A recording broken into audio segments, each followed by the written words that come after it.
Obrigado por ter vindo. Meu nome é Mariano. Dentro desse curso de Introdução ao Pensamento Teosófico, a gente dá uma noção de algumas tradições, algumas religiões. Eu vou falar sobre budismo. Então, depois da apresentação, eu fico aberto para perguntas que, porventura, algumas dúvidas possam vir a surgir, né? Vamos lá. Então, aqui eu começo mostrando a importância do budismo em termos estatísticos, tá? A fonte é a CIA norte-americana, que em 2012 ela viu que tinham, em termos percentuais, a maior contingente em termos de religião é o cristianismo, depois vem o islamismo, o hinduísmo, o budismo, os que não têm religião, outros. E aí o que eu fiz? Eu peguei a população atual, em 2017, de 7,6 bilhões de pessoas, eu supus que mantinha-se a mesma proporção, então isso quer dizer que atualmente declaram-se budistas 600 milhões de pessoas, um contingente razoável. Aí vocês estão vendo nesse mapa a localização das principais correntes budistas. Eu não vou chegar a entrar e dizer o que é um, o que é outro, mas dá para perceber como é espalhado no mundo o budismo.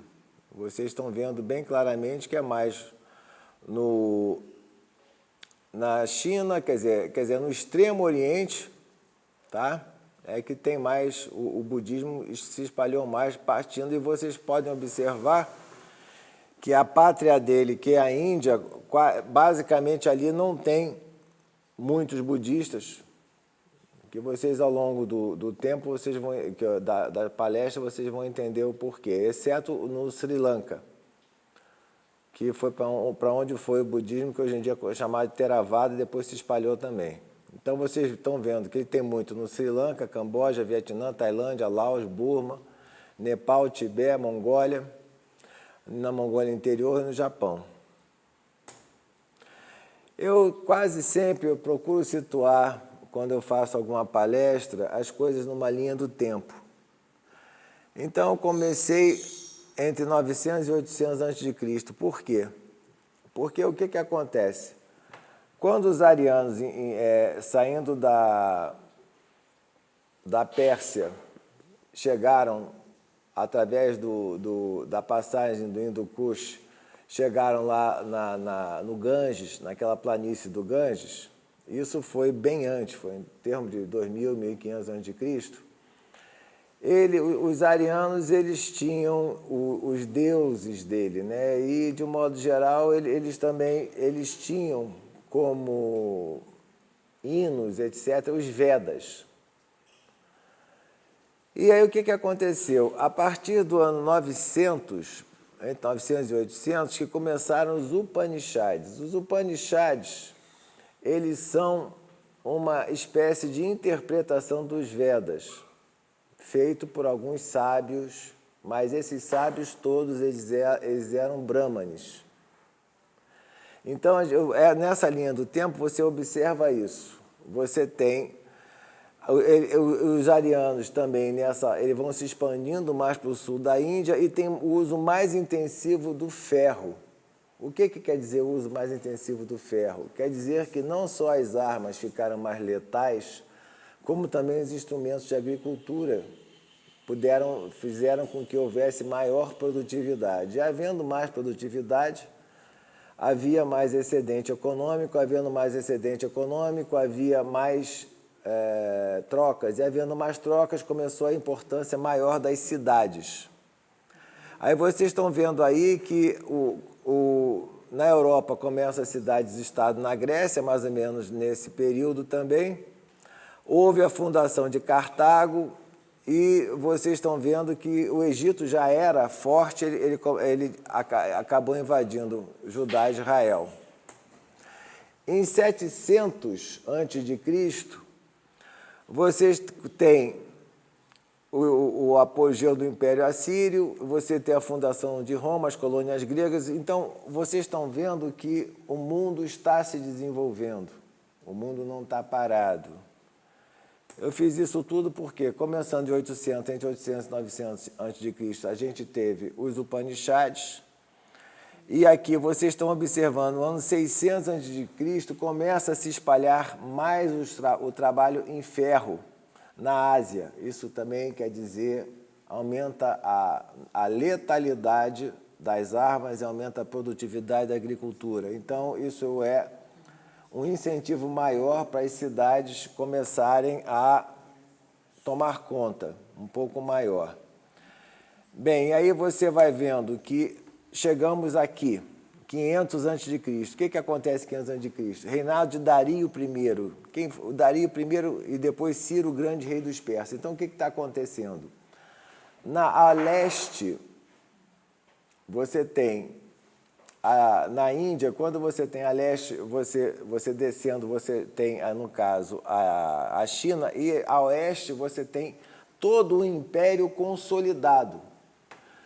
A partir do momento que tem o império consolidado, Ciro, ele fez isso, ele pacificou, como era necessária a troca de mercadorias, com o império persa, houve o quê? Um aumento de trocas de mercadorias. Só que junto com essas trocas de mercadorias vieram também novas ideias. Tá? Aí o que acontece? Aí, nesse período, o Buda histórico, que é o Siddhartha Gautama, também nasce. Aí foi também nesse período que se estabiliza mais o sistema de castas na Índia. Tá? Que isso vai ser importante depois. Bem, então vamos lá. E aí você vê que na África o ferro também se expande, no sul do Saara, quer dizer, nas regiões subsaarianas. Por quê? Bem antes, o Império Egípcio ele foi invadido pelos hititas, porque os hititas já dominavam o ferro. Tá? Bem, vamos lá. E aí você tem o profeta Zoroastro também. Isso se caracteriza por todo o negócio que o historiador Karl Jasper chamou de era axial. Foi mais pesado que antes a.C., que você está vendo isso, que existe o Zoroastro e Siddhartha Gautama, e também estava os Jainas aqui, que ele não tem tanta importância, estão dentro do jainismo, Mahavira está aí junto. Eu preferi não citar. Continuando, depois da era de Buda, você tem o início da era dos estados beligerantes na China e também junto com outro grande nome da era axial, que foi o mestre Confúcio, e depois também o período clássico grego. Então, vocês estão vendo a expansão das ideias, né? No ano 300 a.C., o Império Maurya de Chandragupta, ele dominou quase toda a Índia. Também houve na China o surgimento das escolas taoístas, porque começou a se ter um pouco de mais estabilidade. Em 200 a.C., o primeiro imperador que consegue unificar toda a Índia foi Ashoka, que ele converte-se ao budismo, então ele começa a botar aquelas estupas, e é por isso que a bandeira da Índia tem aquela roda de 8 raios, que é exatamente a roda do Dharma, que são a do caminho óctuplo. E aí você vê, eu deixei até o 100 a.C., porque quando houve a abertura da Rota da Seda, foi quando mais houve intercâmbio também de mercadorias e de ideias. Tá? Então, essa é a linha do tempo que a gente vai ver. Bem, voltando ao que eu tinha falado antes do brahmanismo, a sociedade dos brahmanes, elas sempre ficavam muito centradas no sacrifício e nas obrigações que tinham que ser feitas, ou seja, era extremamente ritualística o brahmanismo, né? Os brahmanes, então, o que eles faziam? Eles criavam sacrifícios especiais para otorgar divindade ao rei através do sacerdote. Quer dizer, o sacerdote ele sempre se punha como intermediário entre os homens e os deuses.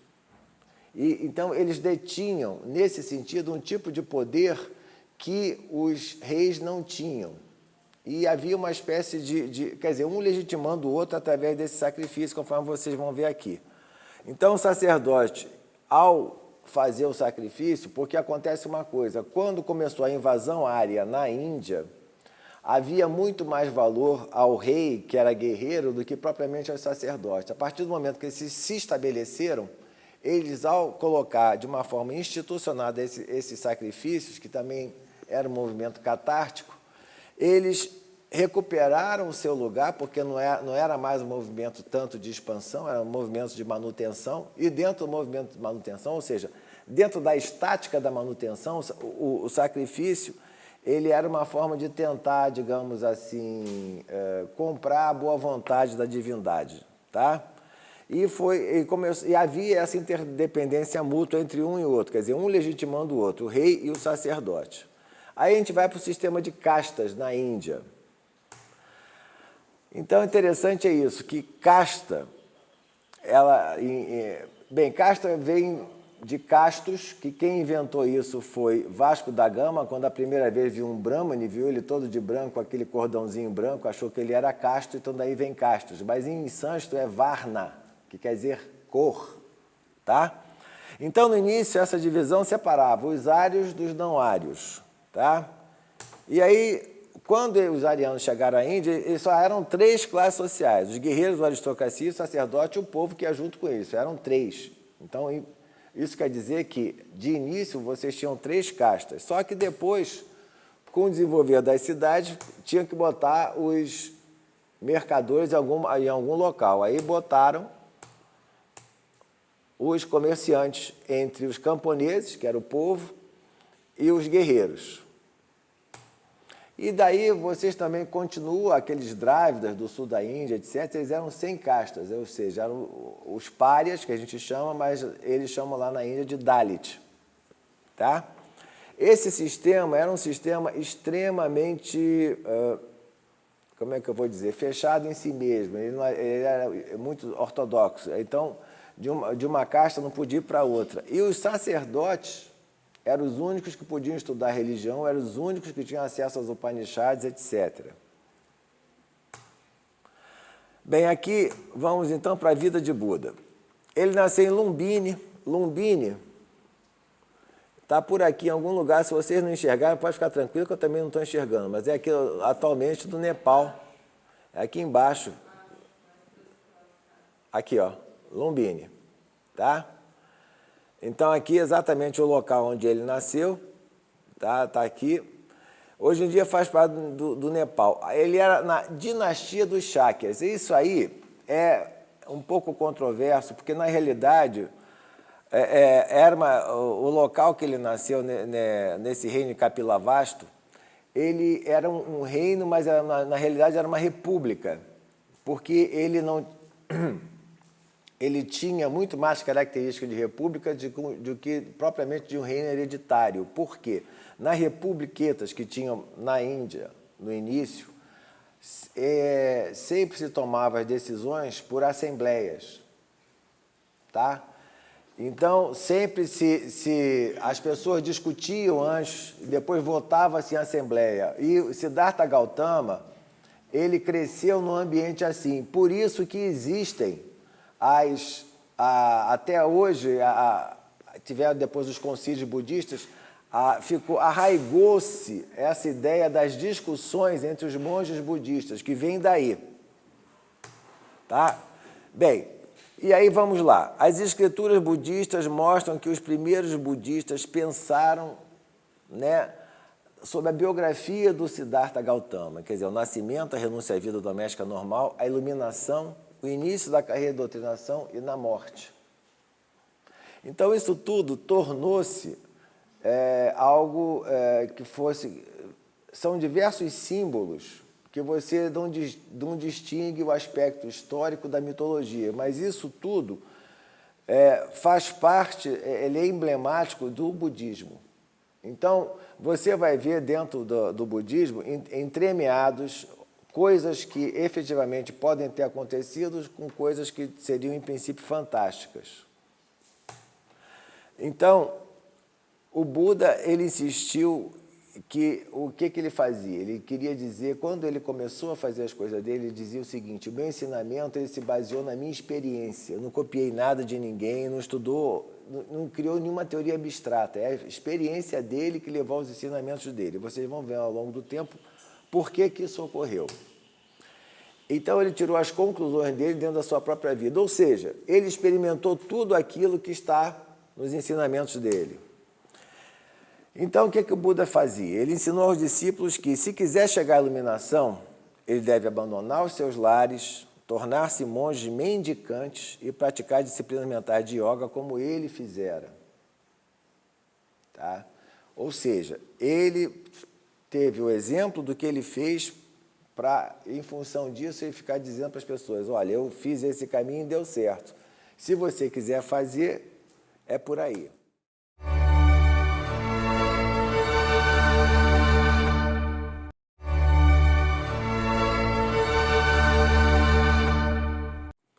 Agora acontece o seguinte, o próprio Buda, a vida dele, os ensinamentos dele é um desafio, porque ele foi bem radical. Isso não é muito fácil. Por que não é fácil? Porque é o seguinte, ele mostra que a vida espiritual não pode começar enquanto as pessoas não se deixarem invadir pela realidade do sofrimento, de dizer que a vida é insatisfatória. Tá? Sabe, você tem que compreender como esse dukkha, que você pode traduzir por sofrimento, por insatisfação, pelo que quer que seja, ele vai impregnando totalmente a nossa experiência. Tá? E também você não consegue chegar numa vida espiritual se você não tem compaixão, se você não consegue sentir a dor de todos os seres, mesmo aquele que não julgamos correto. Por que isso? Porque o princípio básico da era axial, quer seja de Buda, quer seja de Confúcio, quer seja de Lao Tse, quer seja dos profetas bíblicos, não faça ao próximo o que você não quer que façam para você. Isso é da era axial. E o epítome da era axial foi Siddhartha Gautama. Então vamos lá. A maioria de nós não está preparada para o grau de autorrenúncia do Buda. Quando buscamos a liberação, quer seja de forma religiosa, propriamente dita, se tornando monge, ou não se tornando monge, na verdade queremos aumentar o nosso senso de ego. Isso é importante saber. Grande parte do que passa por religião muitas vezes se destina a escorar e endossar o ego que os fundadores da fé nos mandaram abandonar. Nenhum fundador de fé, vocês podem observar que qualquer tipo de religião, não digo qualquer, mas a maioria delas, ela vai se deteriorando e as pessoas voltam para a zona de conforto. Que o budismo exatamente é você não ficar na zona de conforto. Então, vamos lá. O Siddhartha Gautama, ele foi criado numa atmosfera que tinham diversos deuses. Ele acreditava nos deuses? Sim, mas isso não interessava muito para eles, porque aí que foi como eu vou dizer, o toque de mestre dele foi esse. Ele dizia que os deuses também eram submetidos ao samsara.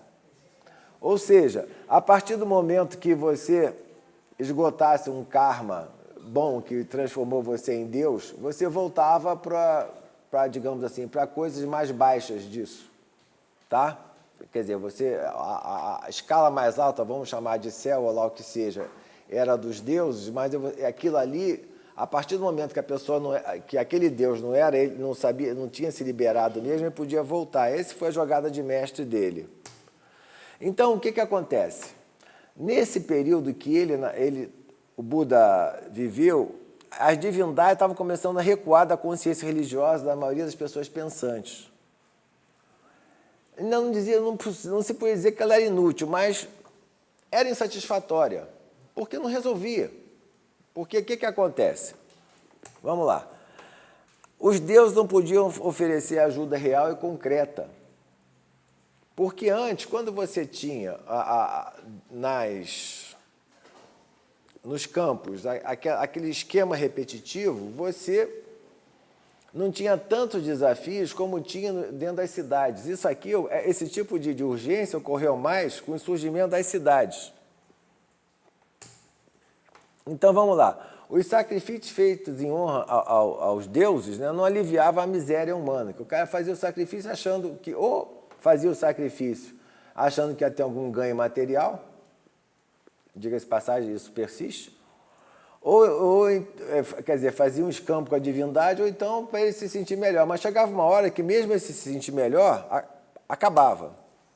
Então, Cada vez mais, homens e mulheres decidiam que deviam depender inteiramente de si mesmos e eles acreditavam que o cosmos, ou seja, o universo, ele era governado por leis impessoais, às quais até os deuses estavam sujeitos. Então, vocês estão observando que os seres humanos pensantes nesse período achou que se as leis impessoais, elas governavam, inclusive, os chamados deuses, o que era uma contradição em termos. Se você é um deus, você não está sujeito às leis, mas enfim.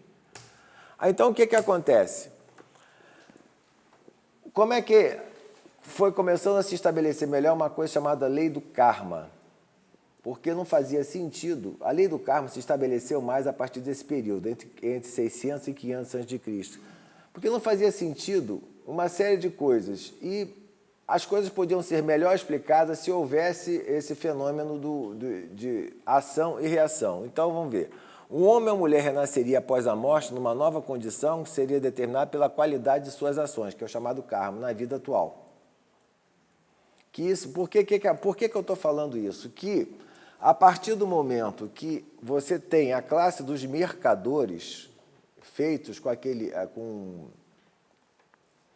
que lucravam com o comércio, etc., começou a haver uma disparidade econômica cada vez mais forte. Que na época das cidades era o chefe da tribo que tinha o dinheiro, depois mais ninguém. Ou se tinha pouco, todo mundo tinha quase a mesma coisa. Com o advento mais forte das cidades, essas desigualdades econômicas e desigualdades de modo de vida, de qualidade de vida, ficaram mais patentes. E a lei do karma faria com que as pessoas pudessem entender isso. E aí o que acontece? Aí tinha os diversos paraísos, mas o renascimento nesses paraísos não queria dizer um final feliz, porque a divindade não era mais permanente do que qualquer outra condição. Esse, conforme eu falei, foi o golpe de mestre do Buda e de outros que falaram, peraí, mas a divindade, porque eles queriam dizer com isso o seguinte, mesmo a divindade estando no local paradisíaco, uma hora isso ia acabar, quando esgotasse o karma, que o karma pode ser tanto bom como ruim, ele tinha que se esgotar a qualquer hora. Então, todos os seres achavam-se num interminável ciclo de samsara. O que quer dizer samsara? É seguir sempre. O que os tocava de uma vida para outra. Então, nesse período, o que aconteceu?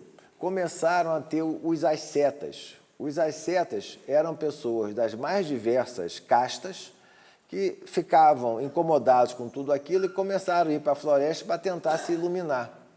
Só que tem o seguinte, os ascetas, eles não eram considerados vagabundos pelos membros da comunidade indiana. Pelo contrário, porque ele empenhava-se numa busca que queria beneficiar seus irmãos, frequentemente com imenso custo para si mesmo.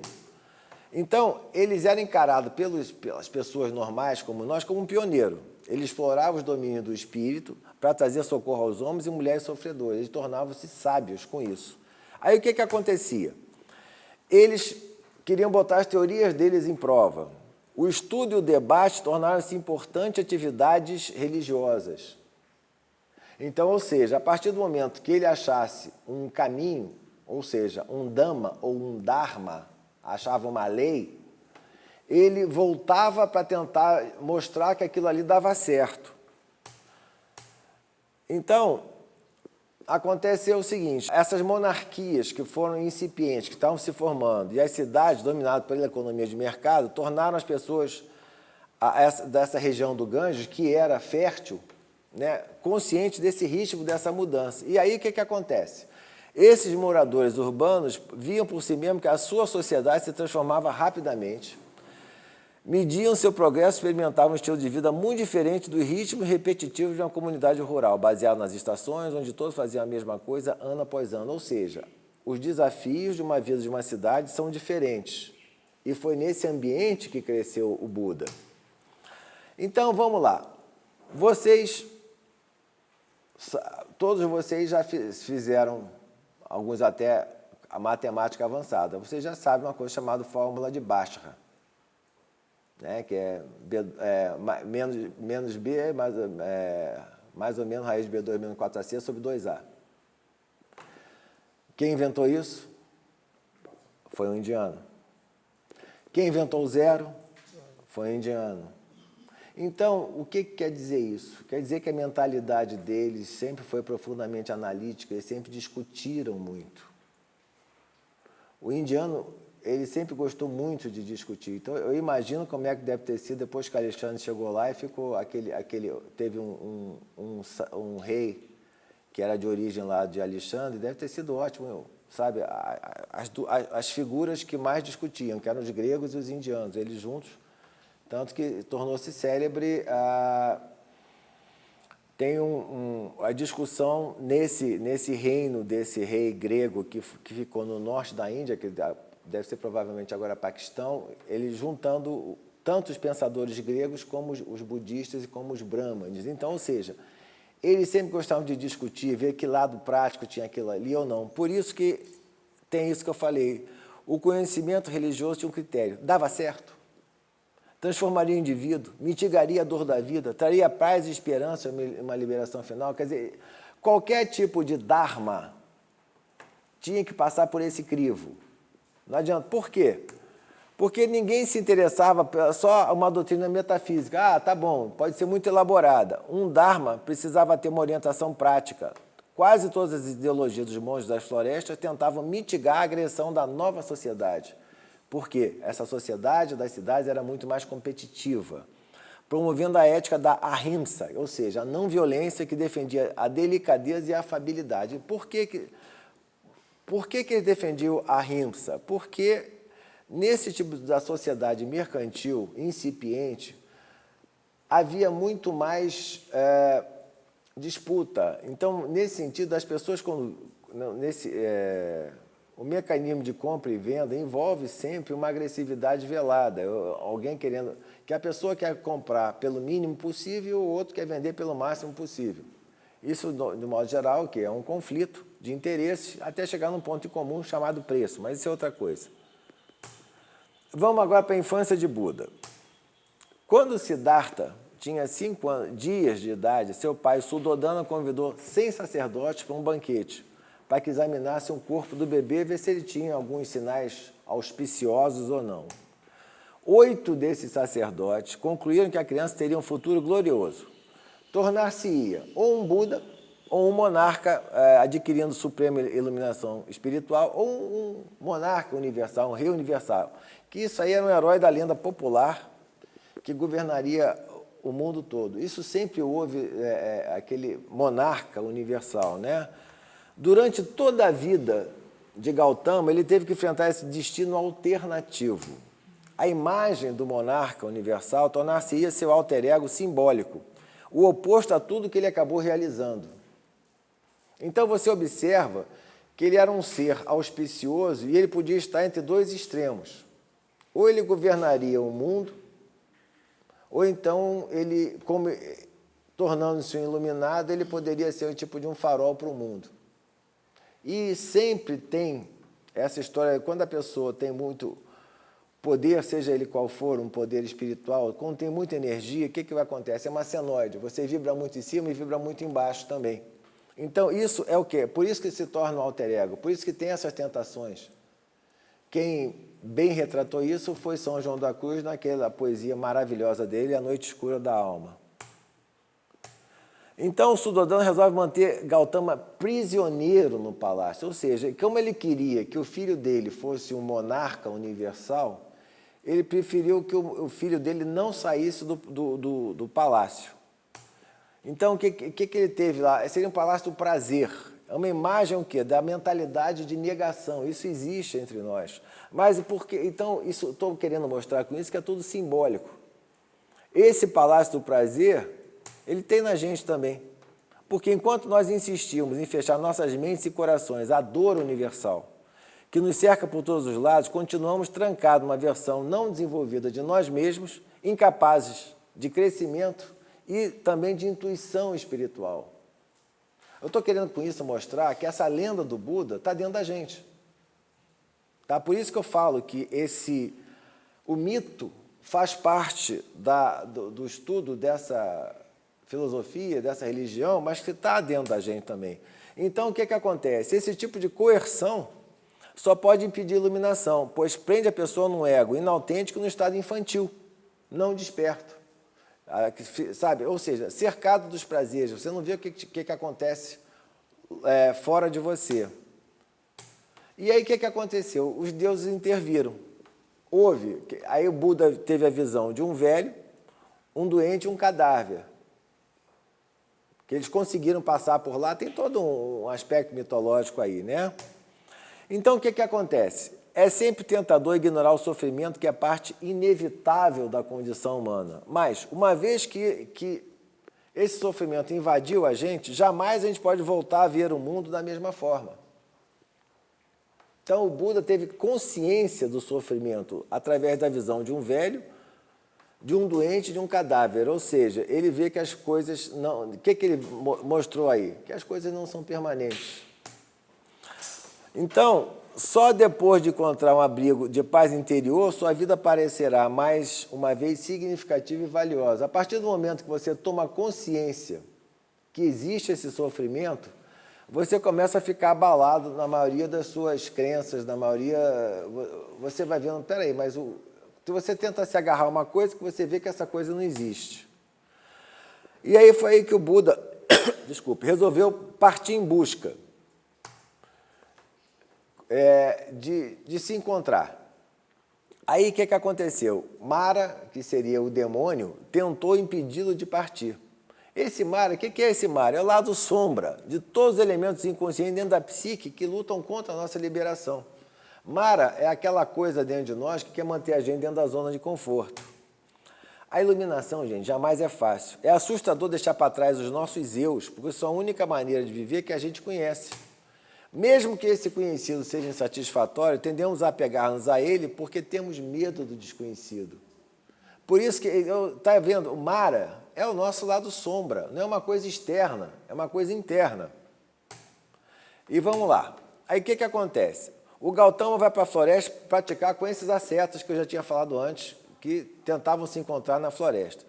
Ele não tinha problema com o método yogi e usou pelo resto da vida. Quando as pessoas vão se interiorizar, você se interioriza através da meditação, através do método da Raja Yoga. E tudo mostra, se você for ver dentro do caminho óculos, ali tem muito dos Yoga Sutra de Patanjali. Tá? Então, o que acontece? Buda conhecia isso perfeitamente. Só que ele fez, ao invés de...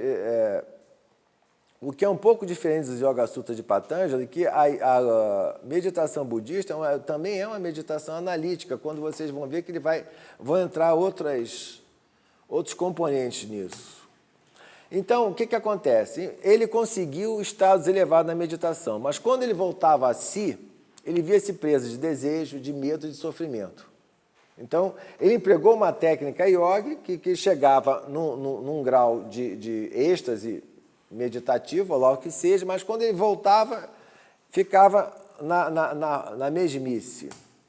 Então, aí o que aconteceu? Ele falou, então eu vou me tornar um asceta. E aí ele quase morreu.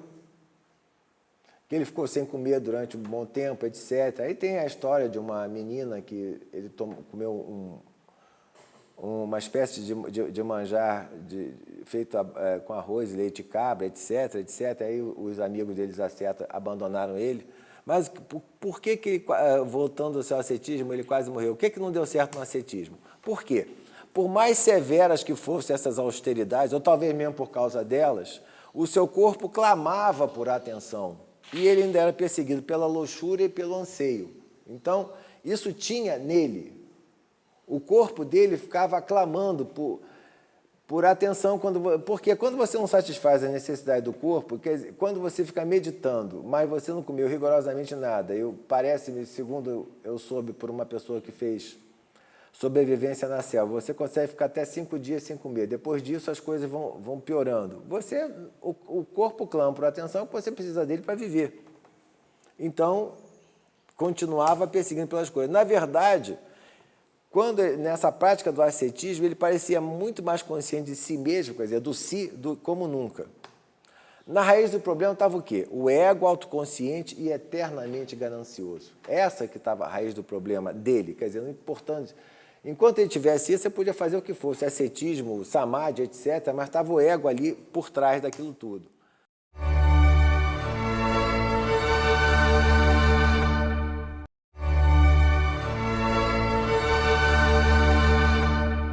Aí vamos voltar um pouco na história do Buda. Na infância dele,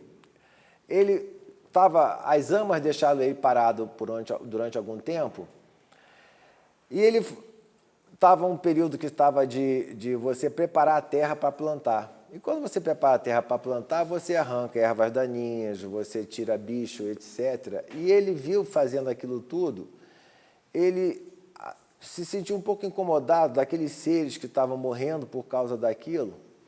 Ele, sentado nessa árvore, ele sentiu imensa compaixão por aqueles seres, tá? E aí, quando ele teve essa imensa compaixão por aqueles seres, ele teve uma sensação de pura alegria que brotou espontaneamente do seu coração. Ou seja, na infância, ele teve, dentro da memória dele, teve isso que quando ele saiu para se achar dentro da floresta, etc., ele tinha essa memória do que já tinha acontecido com ele de uma forma espontânea. Então, a criança foi retirada de si mesma por um momento de compaixão espontânea. Isso é importante. Tá? Então, quando ele viu aqueles bichinhos todos que estavam sendo mortos, aquela grama que estava sendo arrancada, para o preparo da terra, para o cultivo, ele viu isso. Então, essa onda de empatia trouxe um momento de quê? De liberação espiritual, ou seja, a liberação espiritual dele, a primeira, quando ele era pequeno, foi por quê? Foi por um momento de compaixão, através de uma onda de empatia.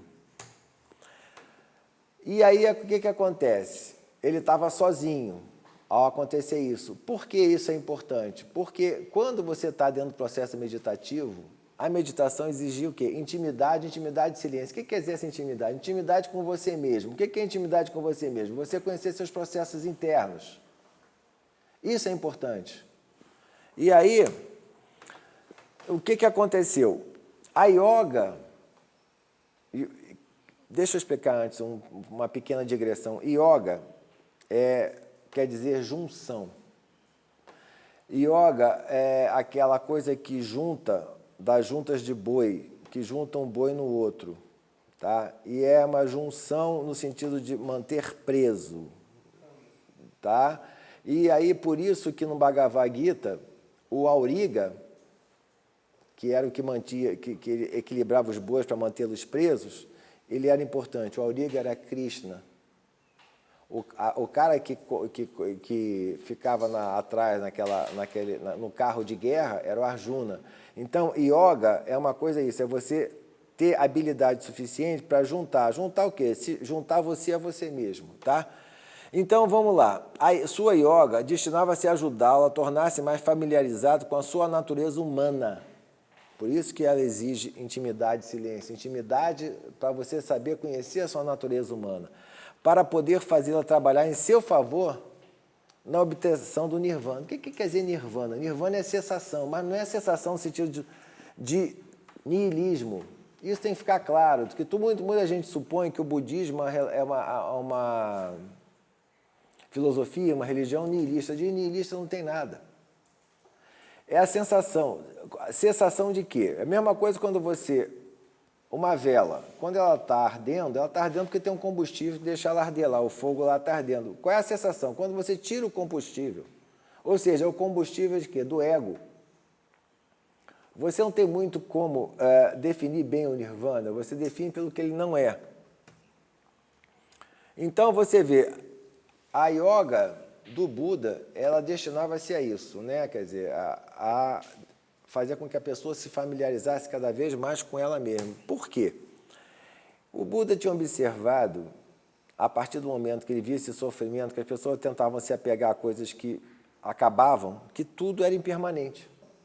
Nada durava muito, nem mesmo a beatitude que ele achava na meditação, conforme eu falei antes. Ele chegava a estados de alterar de consciência razoavelmente forte, mas depois, quando aquilo acabava.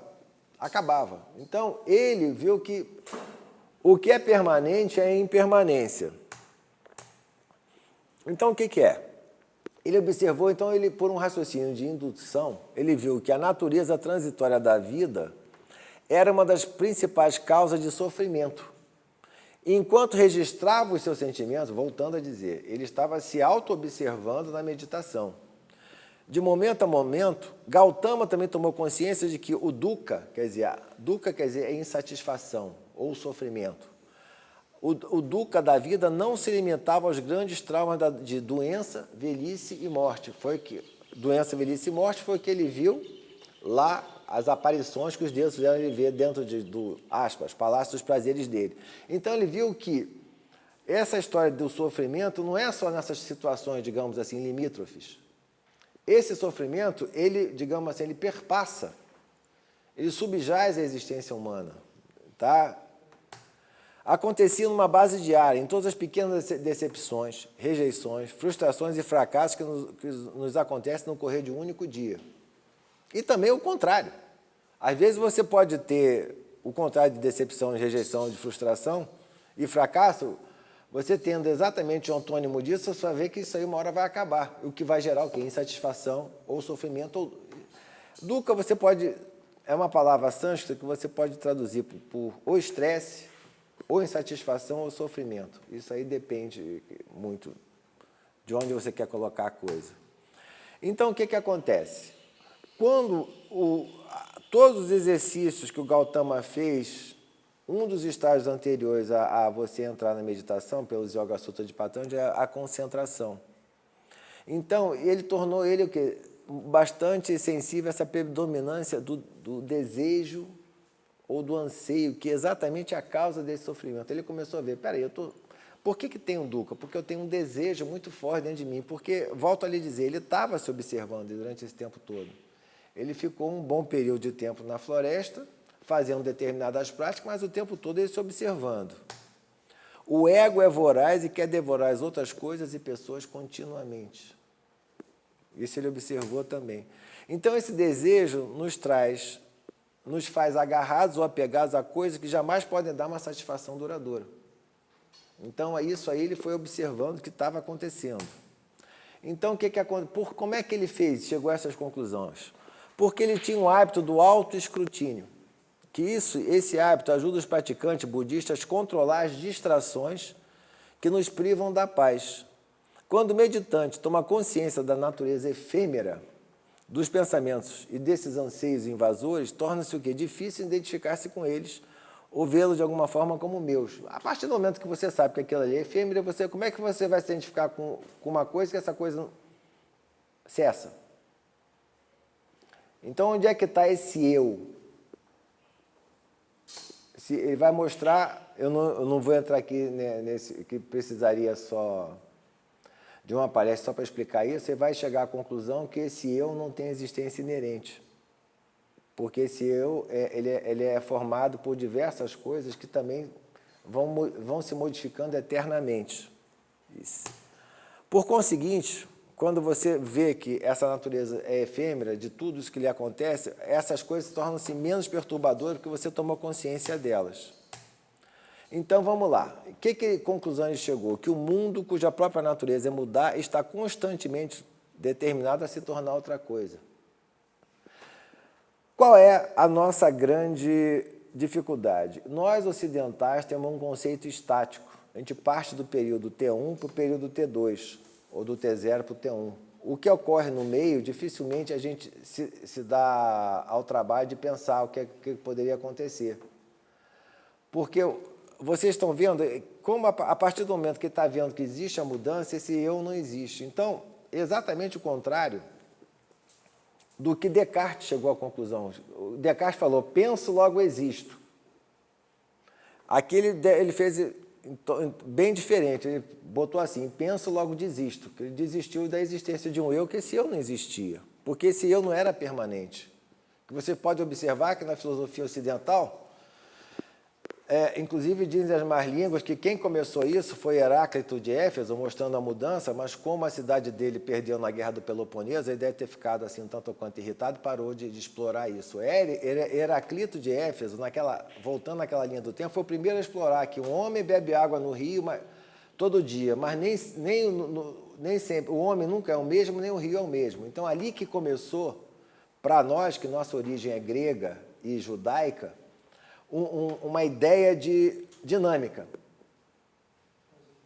A nossa filosofia é, de um modo geral, sempre estática. Aqui não, eles e os taoístas também já partem dessa dinâmica. Porque se a tua natureza é mudar, você não tem como você encarar algo dinâmico como se fosse estático.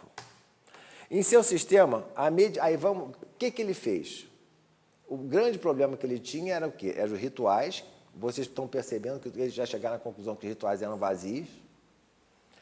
E aquele sistema de castas, né? Então, olha só, a meditação substituiu o sacrifício. Ao mesmo tempo, a disciplina da compaixão substituía esse velho ascetismo. Ele estava convencido que a compaixão daria ao aspirante ao acesso a dimensões até então desconhecidas da humanidade. Tá? Então, ou seja, a partir do momento... Por quê? Porque foi a compaixão que ele sentiu por aqueles bichinhos que ele teve uma experiência espontânea, tá? de êxtase, ou lá o que seja. Gautama aprendia a transcendência no ato de total compaixão por todos os seres, infundindo o carinho nas velhas disciplinas. Por quê? O yogi, de um modo geral, quase sempre, ele era muito autocentrado. Quando eles iam para as florestas, tudo, ensinava as coisas, mas ele quase sempre era bastante autocentrado nesse sentido. E já o Gautama disse, não, vamos ter, nesse ato de compaixão e também de carinho, de ser uma pessoa fácil aos outros. Tá? E aí, quando ele se iluminou, quando ele fez isso tudo, ele ficou meio em dúvida se as pessoas iriam entender o sistema dele. Aí a mitologia fala que o próprio Deus Brahma, os deuses chegaram para ele, não, você ensine, porque ele falou, como é que eu vou... As pessoas não vão entender, etc. E aí, até, inclusive, ele foi... Nessa hora também, o Mara, que é o lado sombra dele, tentou demovê-lo primeiro falou, olha, você já conseguiu, mas você não vai explicar isso para ninguém. Então, foram dois movimentos. O Mara dizendo para ele não explicar para ninguém, e Brahma dizendo para ele explicar para todo mundo. E ele viu que ele tinha que explicar para todo mundo. Então, ele fez as 4 nobres verdades. Dukkha. A primeira nobre verdade é isso, o que é o sofrimento, a insatisfação, o descontentamento, o estresse, ou seja, o viver é isso. Qual é a causa desse dukkha? É o desejo, é tanha, pela sensualidade. Sensualidade no sentido dos sensos, dos sentidos, né? Pelo ser, existir, e por não ser, existir. É o desejo que é a base, é a causa dessa insatisfação. E como é que você faz a cessação desse dukkha? Você só faz isso se você abandonar esse desejo. E qual é a forma de abandonar o desejo? É o nobre caminho óctuplo, seria o entendimento correto, o pensamento correto, a linguagem correta, a ação correta, o modo de vida correto, o esforço correto, a atenção plena e concentração correta. Agora, vamos voltar um pouco. Entendimento correto, pensamento correto, tá? É o quê? É uma forma de você se preparar. Linguagem correta, ação correta e modo de vida correto é como você se situa na vida. Esforço correto, atenção correta e concentração correta é o quê? É meditação. Então, vocês estão vendo aqui, o que acontece aqui? Vocês estão vendo que essa história que tem hoje em dia do mindfulness é só a atenção plena correta. Ele pode fazer com que as pessoas tenham até uma saúde melhor, mas não pega o âmago da coisa. Tem que ter um sistema todo. E aí, para cada uma dessas 9 verdades, o Buda identificou uma tarefa específica que o praticante deve realizar. Vamos lá. A primeira 9 verdade, ou seja, do sofrimento, deve ser compreendida. A segunda, que é a causa do sofrimento, deve ser abandonada. A terceira deve ser realizada, né? Ou seja, você esquecer cessar esse desejo. E a quarta deve ser desenvolvida. Quer dizer, é o nobre caminho óctuplo. Então, como é que você realiza a terceira nobre verdade? Para você abrir o caminho para a penetração do Nirvana, é a liberdade transcendente, que é o objetivo máximo do ensinamento do Buda. Como? Pelo nobre caminho ótimo. Você tem o quê? A prescrição de como aliviar nossa insatisfação e alcançar a eventual libertação de uma vez por todas desse ciclo de vida e morte, que é o samsara, doloroso e desgastante, ao qual, pela própria ignorância, que é a vidya ou a vidya, das quatro nobres verdades, estamos presos por tempos incontáveis. O nobre caminho óctuplo, por isso que a bandeira da Índia tem aquela roda com 8 raios que o Ashoka colocou, que é por isso que é o caminho óctuplo, oferece um guia prático e completo para o desenvolvimento mental de qualidades e habilidades benéficas que devem ser cultivadas se o praticante desejar alcançar o objetivo final, que é a liberdade e felicidade suprema, que é o Nirvana ou Nibbana. Agora vamos um pouquinho para o humor budista. Isso aqui eu botei já no final, porque você vê, não é muito fácil você meditar. Aquela meditação que você fica... A meditação você tem muito mais distrações que qualquer outra coisa. Então, você vê ali, o cara tem o quê? Tem o Facebook, Twitter, tem o Google.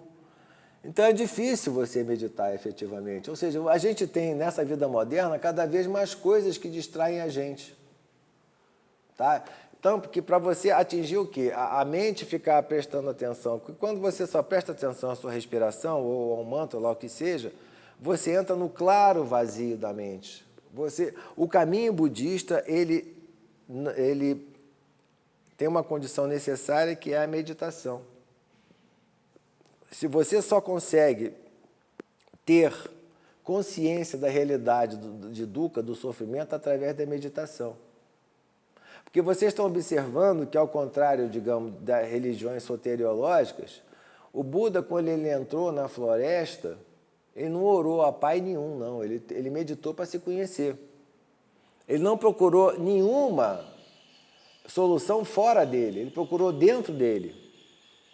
Então, essa meditação analítica que você consegue desenvolver compaixão, etc., mas conforme... E o budista, de modo geral, ele tem muito humor, ele tem as anedotas budistas. Por que isso? Para você quebrar um pouco o ego. Essa aqui, inclusive, é a base do Koan, do Zen. Vamos mais uma. Então, aqui, ó. Festa de aniversário de um budista. Então, ele ganhou de presente um vazio. É difícil a gente chegar nesse vazio. É quase que impossível. Vamos para outra aqui. Como é que você põe a mente em branco? Ele achou, ó. Encontrei a forma de pôr a mente em branco. Tá? E por último, essa aqui eu achei fantástica. Quando você está meditando, você está sempre tentando equilibrar o yin e o yang dentro de você. Eu achei isso realmente, a pessoa que fez isso foi muito feliz. Que aí você o quê? Você ao equilibrar o yin e o yang dentro de você está seguindo o fluxo da vida. Porque o yin e o yang são eminentemente dinâmicos. Então você não quer segurar nada. Você quer apenas equilibrar as coisas. Era isso. Tá? Eu estou aberto a quaisquer...